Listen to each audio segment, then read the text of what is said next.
Corte Constitucional para iniciar el trámite de ratificación. Siendo así, presidente, es competencia de la Asamblea, de acuerdo a lo que los colegas conocen, aprobar o improbar los tratados internacionales en los casos que corresponda, de acuerdo a lo que manda el artículo 120 de la Constitución de la República, en concordancia con el 419 del mismo cuerpo legal, que hace referencia a la ratificación o denuncia de los tratados internacionales, que requerirá la aprobación previa de la Asamblea Nacional, en los casos en que contengan el compromiso de expedir, modificar, derogar una ley o se refieran a derechos y garantías de las contenidas en la Constitución. En las comparecencias que tuvimos en la comisión, entre ellas vamos a destacar la presencia del embajador Carlos Abela, quien en su momento nos planteaba que este es un instrumento internacional que mantiene las garantías para las dos partes involucradas, permitiendo una colaboración eficaz entre los dos países en el ámbito judicial. Por su parte, el representante del Ecuador, el embajador Gonzalo Salvador, planteaba la importancia de este instrumento internacional por cuanto permite el fortalecimiento de los ministerios públicos, especialmente porque dentro de este tratado puede impulsarse la formación de la Red Iberoamericana de Asistencia Judicial, que engloba a todos los ministerios públicos y fiscalías de los países iberoamericanos, y por lo tanto esto nos permite avisorar que las cumbres iberoamericanas han ido permitiendo esto como un mecanismo adicional de cooperación, colaboración internacional en el ámbito de la justicia entre todos los países iberoamericanos. Esto evidentemente nos permite dar un salto respecto de la cooperación judicial, tanto entre lo que será el Ministerio de Justicia en España, como la Fiscalía en el caso del Ecuador. La asistencia judicial mutua en materia penal es esencial en el derecho internacional penal y permite a los estados enfrentar las limitaciones espaciales que afectan los objetivos de la actividad procesal. Es evidente, si es que hay una persona investigada o una persona que está encausada en otro de los países, en uno de los países signatarios, este tipo de mecanismos, este tipo de acuerdos nos permite superar la barrera de la distancia y dentro del respeto de la territorialidad y la soberanía, establecer márgenes de colaboración necesarios para continuar los procesos penales. Inicialmente la asistencia penal estaba ligada únicamente a los principios de extradición y por eso se han tratado en documentos separados los tratados de asistencia penal internacional.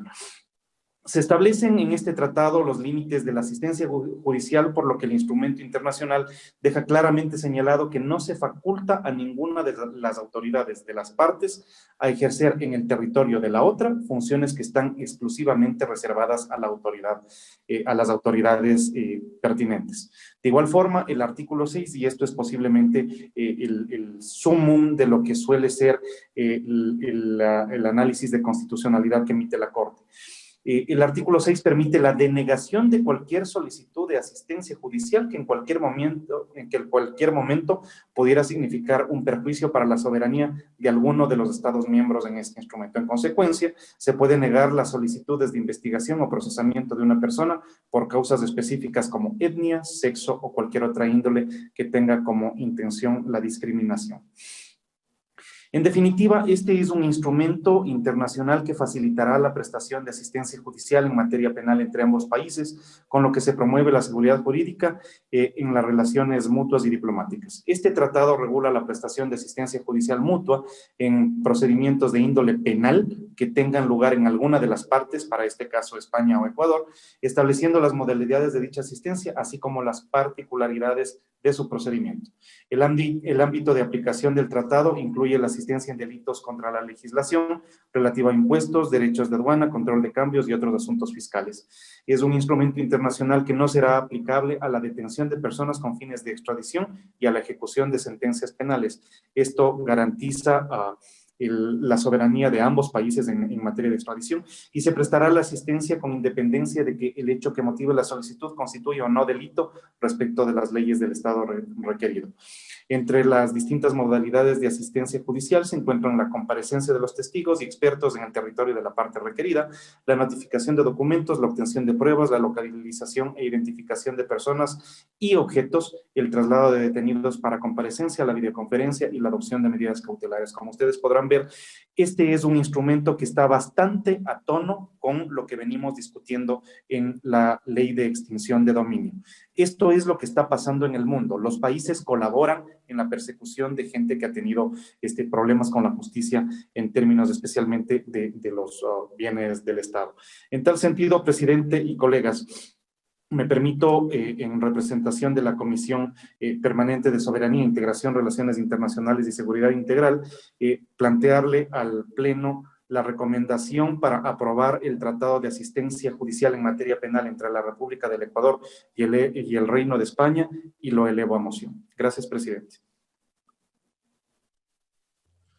Y esta ha sido la ponencia a cargo del asambleísta Fabricio Villamar. Asambleísta Jaime Olivo. Se abre el debate según lo indicado el presidente encargado de esta sesión